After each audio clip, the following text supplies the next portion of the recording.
अस्सलाम वालेकुम।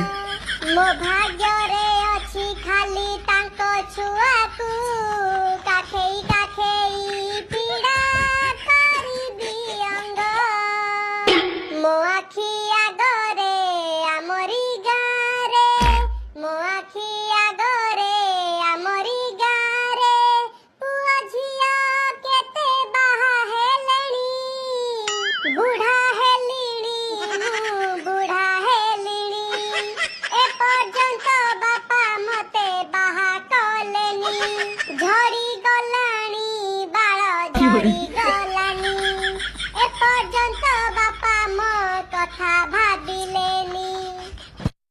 अरे बापा काठिया, अरे बापाटा एकिडिया बसी कोन गुणगुण होचु?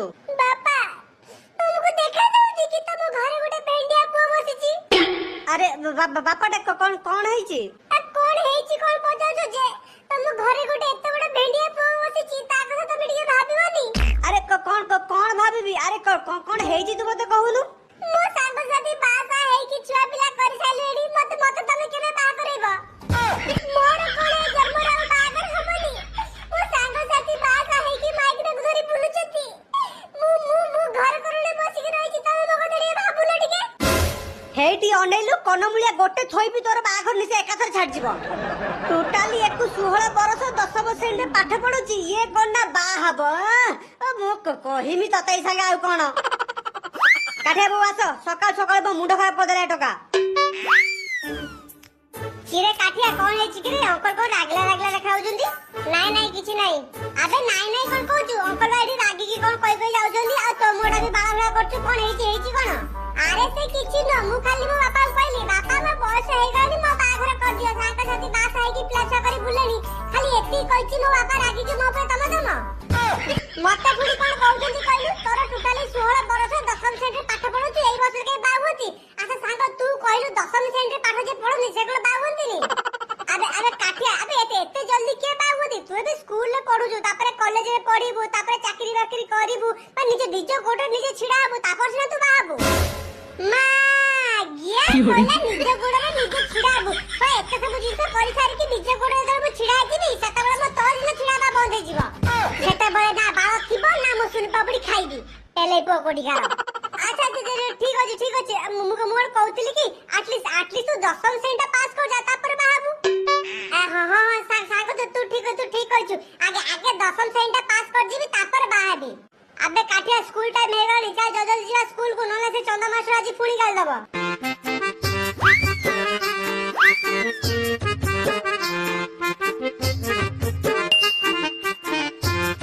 Hello student, how are you sir?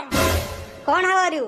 Sir आपन बा कहले हाउ आर यू से दिले मु भी कह दिले हाउ आर यू माने कोन तो मन को मन मु तते कहली हाउ आर यू तू भी मते कहछु हाउ आर यू माने कोन जानि छु? अच्छा सर ये आपन ये कोन कहू दि अरे हाउ आर यू माने कोन मु जानिनी अरे डेली आपन सकाळ सकाळ आसी कहू गुड मॉर्निंग माने से आपन कोन कहतिले हां शुभ सकाळ सेमति हाउ आर यू माने कोटे भलो कथा हेतिबो ना ताहाले तू मते सेही भलो कथारा सुना हाउ आर यू माने कोन? सारे हाउ आर यू माने आज तमे बहुत सुंदर देखा जाउछ सारे सेही भाई मु भी आपन कहले हाउ आर यू माने आपन भी बहुत सुंदर देखा जाउछंदी आपन को मुंडर सिना गोटे बोली बाळ नाही किंतु कोन लागुछंदी आपन मारण पूरा चोखा गधा तते एती जण नै हाउ आर यू माने कोन? अच्छा तू मते आ गोटे कथा कहलु ए जो हाउ आर यू एटा को भाषा रु आछि? अरे दीपू तू जान चुकरी जो हाउ आर यू एटा को भाषा काठिया मते लागुची एटा बदे तमिल हेइतो बदे एटा किरे तमे दिरा हेडी कोन फुसुर भाषा रहउछ?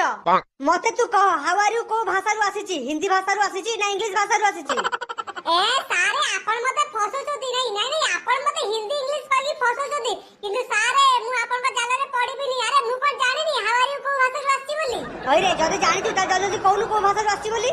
सारे ए जो हाउ आर यू नु एटा भी तमिल भाषा रु आसी आपन मते बोका होबे नहीं यार आपन भाबिला आपन मते हिंदी इंग्लिश कहले मु सब गोलमाल कर देबी मु कहि परबिनी अरे मु बा साउथ मूवी मु बा बहुत देखि मु जाइनी हाउ आर यू माने कोन हाउ आर यू बा तमिल भाषा रु आसी बा गध कुलांगा छतरा बातरा एते दिन तू ए सिकिचु? हाउ आर यू माने होची केमिति अछ एटा होची इंग्लिश भाषा। अरे दीपू एटा इंग्लिश भाषा हां हेइतिबो बोधे मां जिया जति जळ नै ताली या सुन काई कहउछु ସାଙ୍ଗ ସରି ସରି। ତମ ଦିଟାକୁ ଭଲ ଭଲ କହିଦଉଛି ଶୁଣ, ଯଦି ଜୀବନରେ କେବେ ଉନ୍ନତି କରିବା ପାଇଁ ଚାହୁଁଛ ତାହେଲେ ବାତ୍ରାମି ସତରାମି ଛାଡିକି ଟିକେ ପାଠ ପଢା ଟିକେ ମନ ଦିଅ। ଆରେ ତମେ ଯଦି ଦି ଅକ୍ଷର ପାଠ ପଢିବ ତାହେଲେ କାଲି ତମେ ବଡ ମଣିଷ ହବ, ବଡ ବଡ ଗାଡି ଚଢିକି ବୁଲିବ, ଗୋଡ ଉପରେ ଗୋଡ ପକେଇ ବସି ତମେ ଖାଇବ। ଆଉ ଯଦି ତମେ ପାଠ ନ ପଢିକି ଯଦି ଏଇଭଳିଆ ବାତ୍ରାମି ସତରାମି କଲ ତାହେଲେ ତମ ଜୀବନ ପୁରା ବେକାର, ଆଉ ଫଟା ସାଇକେଲ ଧରି ତମେ ବୁଲିବ। ଆଚ୍ଛା ସାର୍ ଆପଣ ତ ଏତେ କଥା କହିଲେ, ମୁଁ ଗୋଟେ କଥା କହିବି। ହଁ କହ, କଣ କହୁଛୁ? ଆଚ୍ଛା ସାର୍ ଦି ଅକ୍ଷର କଥା ଛାଡନ୍ତୁ, ଆପଣ ତ ଏତେ ପାଠ ପଢିଛନ୍ତି କିନ୍ତୁ ଆପଣ କଣ ପାଇଁ ଏପର୍ଯ୍ୟନ୍ତ ଫଟା ସାଇକେଲ ଧରି ବୁଲୁଛନ୍ତି? ଆପଣ ଏତେ ପାଠ ପଢିକି ବଡ ମଣିଷ ହେଇ ପାରିଲେନି, ବଡ ବଡ ଗାଡି ବୁଲି ପାରିଲେନି। ଆମେ କେମିତି ପାଠ ପଢିକି ବଡ ମଣିଷ ହେଇଯିବୁ, ବଡ ବଡ ଗାଡି ଚଢିକି ବୁଲିବୁ? ମୁଁ 7-8 ବର୍ଷ ହେଲାଣି ଆପଣଙ୍କୁ ସେଇ ଗୋଟିଏ ଫଟା ସାଇକେଲ ଧରିକି ବୁଲିବାର ଦେଖିଛି। ଆପଣ ଆମକୁ କହୁଛନ୍ତି ପାଠ ପଢିଲେ ବଡ ବଡ ଗାଡିରେ ବୁଲିବ। ପାଠ ପଢି ଯଦି ବଡ ବଡ ଲୋକ ଗାଡିରେ ବୁଲିଥାନ୍ତେ ତାହେଲେ ଆପଣ କଣ ପାଇଁ ଫଟା ସାଇକେଲ ଧରି ବୁଲୁଛନ୍ତି? ଚୁପ କର। ସ୍କୁଲରେ ସାରଙ୍କ ସହିତ କେମିତି କଥାବାର୍ତ୍ତା କରନ୍ତି ତୁ ସେ କଥା ଶିଖିନୁ? ୟାର ଏପର୍ଯ୍ୟନ୍ତ ଦୁଧ ଦାନ୍ତ ଭାଙ୍ଗିନି, ମତେ ଆସି ଜ୍ଞାନ ଦଉଛି। ଚୁପଚାପ କାନ ଧରିକି ବେଞ୍ଚ ଉପରେ ଛିଡା ହ। ଆଚ୍ଛା ପିଲାମାନେ, କାଲିଠୁ ଗୋଟେ ସପ୍ତାହ ପାଇଁ ସରକାରୀ ଛୁଟି ରହିବ ସ୍କୁଲରେ, କାରଣ ଆଗକୁ ଏବେ ବାତ୍ୟା ଆସୁଛି, ସେଇଥିପାଇଁ ସରକାର ଛୁଟି ଦେଇଛି ଗୋଟେ ସପ୍ତାହ ପାଇଁ। ଆଉ ପିଲାମାନେ କେହି ବାହାରକୁ ଯାଇକି ବର୍ଷାରେ ଭିଜିବନି କିନ୍ତୁ। ଆଚ୍ଛା ସାର୍ ଏ ଘଣ୍ଟି ବାଜିଲାଣି, ଖାଇବା ଛୁଟି ହେଲାଣି। ମୁଁ ଯିବି ଏବେ ଖାଇବା ପାଇଁ। ହଉ ଠିକ ଅଛି ଯା, କିନ୍ତୁ କାଠିଆ ଦୁଷ୍ଟାମି ଟୋଟାଲି କରିବୁନି। ନା ସାର୍ ଆଉ ଟୋଟାଲି ଦୁଷ୍ଟାମି ମୁଁ କରିବିନି।